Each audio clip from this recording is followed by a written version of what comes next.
Hey everyone. Oh, geez, it's really dark, isn't it? Should probably lighten this up. That's a little better. There. Who cares? Anyway, I watched the next Lightspeed episode. Let's see, what was it? The Queen's Return. Really good episode. Really love this one. Let's see. One of the weird things I've noticed with the last couple episodes, they use music from Countdown to Destruction. Yeah, that was strange. Like, I don't know, maybe it's just because I've watched that episode so many times that music, I associate it with that episode so much. But I don't know, maybe they've used it before or in other places and I've missed it. Anyway, let's see. The demons are planning to summon Queen Bansheera, or resurrect her, or whatever, get her into this world, I guess. Anyway, there's a weird bit where, let's see, Olympius is being a real jerk for some reason to Loki and Vipra. He doesn't trust them, even though, like, they're older than he is. He was a baby for most of the series, dude. So anyway, Loki sends him to his room. Yeah, that's what happens. He's like, go to the Skull Cavern. And, oh, Skull Cavern, is that the name of their base? Because up till now, I've just been calling it the Demon's Base. Like, they didn't really have a name for it, but yeah, is it called Skull Cavern? I guess that makes sense. It's like in a cave. Their little castle is a skull or something. So whatever. Let's see. Looking through my notes. Oh yeah, this episode begins with Carter, or well, after the monsters, it begins with Carter and Joel are in their car, or yeah, the rescue vehicle. And apparently there's no radio in the car because they have like their own little portable radio. Okay, I don't know, I just thought that was a weird little detail, or maybe the radio is broken. Anyway, Joel switches it to country music. He likes country music. So that's a cool little thing to... I always like it when we learn little things about like the Rangers' hobbies or their interests like this. And I feel like if this was a modern episode, or an episode from a few years ago, there would have been some big, like, thing about Joel liking country music. Like, it would have been a plot point at some point, or it would have been a bigger part of his character. Here it's like, it's just a little quirk about him. Anyway. Let's see. Oh yeah, they stop because they see this weird black cloud forming up in the sky. And, let's see. And one of the weird things, it cuts to a couple of the other Rangers around the city, and they see it too. But we don't see what the Rangers were doing. Like, I think we see Kelsey and Chad at that temple from VR Troopers, I think. Yeah, so I'm wondering, was there stuff cut from this? Probably. I'm wondering if if it showed, like, all the Rangers just going about their day, and then they had to cut them, and they just settled on, we'll keep Carter and Joel's scene or something. Anyway, the Rangers go back to the Aqua Base, and Ryan tells them what he knows about what's going on, because it makes sense. He lived with the demons. He knows what they're doing. I would have really liked to see more of stuff like that from Ryan, but, yeah, didn't get that as much as I would have wanted. Anyway, the demons, they have this Cthulhu-looking monster. He's got the tentacles. He's really weird-looking, and he talks in this weird, like, they reversed his voice. But I read on Ranger Wiki that if you turn the captioning on, it'll actually just spell out what he's saying. Probably nothing amazing. It's probably just, like, we summon the queen or something. Anyway, let's see. Going through my notes here. The Rangers go to stop that black cloud when it starts shooting lightning at buildings. Let's see. Ryan finds out where the demons are. He goes down there to deal with it. He gets into a fight with Vipra. And there's a scene where Vipra says, hello, Ryan, or something. Like, she knows him. But then that's the beginning and end of that. And I kind of wish that there was more familiarity with the villains and the hero. Kind of similar to how Netflix She-Ra, like, the villains would acknowledge Adora, because she was once one of them, now she's against them. Even the original She-Ra, like, there was a little bit of that. Like, once in a while, the bad guys would, like, remember, oh yeah, she used to be with us, she's a traitor. Anyway. Let's see. Oh yeah, this is a weird thing. The monster, the Cthulhu thing, Spellbinder, he grows on his own. Jinxer doesn't have to throw a card at him. Diabolico or Olympius doesn't have to, like, zap him with anything. He just, poof, grows on his own.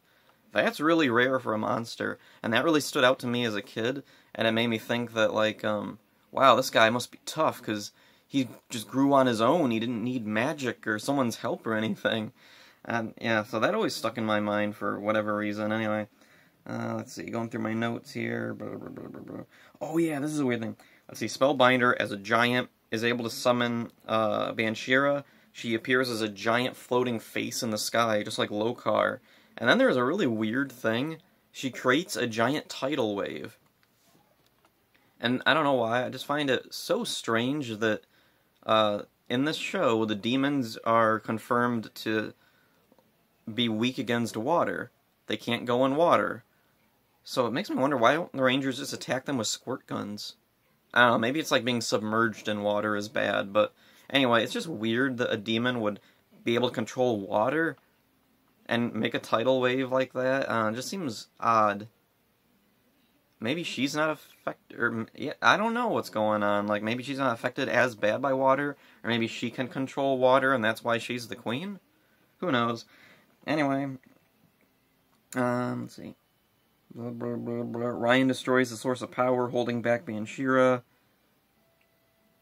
Oh yeah, he destroys the whatever Spellbinder was using, so now Banshira can't come back. But then she does kind of come back. Olympius is complaining at Vipra and Lokai. Here, you ruined everything, I'm gonna leave, and... Okay, bye? Where would you go? I'm gonna go to my own skull cavern with blackjack and hookers. And then Banshira shows up, but she's not fully formed because Ryan destroyed the whatever. She can't fully come into the world, so she's only like halfway in. So she's stuck in this like totem pole looking thing. And then back at the Aqua Base, the Rangers are all congratulating themselves, but then Ryan knows that Banshira kinda sorta came back, and he tells the Rangers, "Screw you guys, I'm leaving." Yeah, he just ups and goes, like, really quick. Just very abrupt, no warning, just, okay, bye, Ryan. Ryan's like, I think I might know a way to defeat Banshira. I gotta go on a hike to... Egypt? Wasn't that a thing a while ago? One of the yeah, in Curse of the Cobra, he just hikes to Egypt, or wherever the little thing was where the demons got out. Whatever, anyway, bye, and that's it. That's all we see of Ryan for several episodes. I know there's like 1 or 2 episodes where it shows him on his journey to wherever, and that's cool. I wish we had had more stuff like that if they were gonna like go through with this like this, and then he comes back at the very end, I think. He's not even there for the team up with Lost Galaxy. That really sucks. So anyway, this was a great episode. Let's see, the action's good. I love Spellbinder's design. He's a cool design. I love the stuff with the monsters. I love the Rangers. And then, like, the one weak thing with this episode is Ryan's departure is not handled well. It's just, okay, bye. Peace conference for you.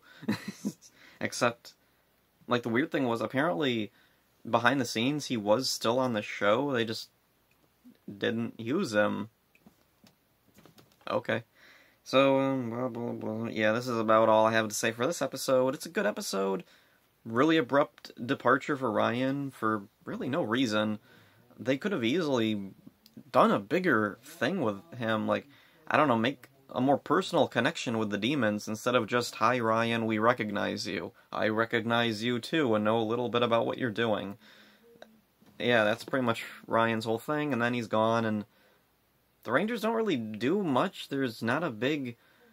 Like, I think back to in Zeo, when Billy's character was written off the show, it was a big deal. They had, like, a whole, like, couple of episodes around it, and then in the end credits, they had, like, a little tribute to Billy's character, and that was really cool to see. I still love that little montage they made.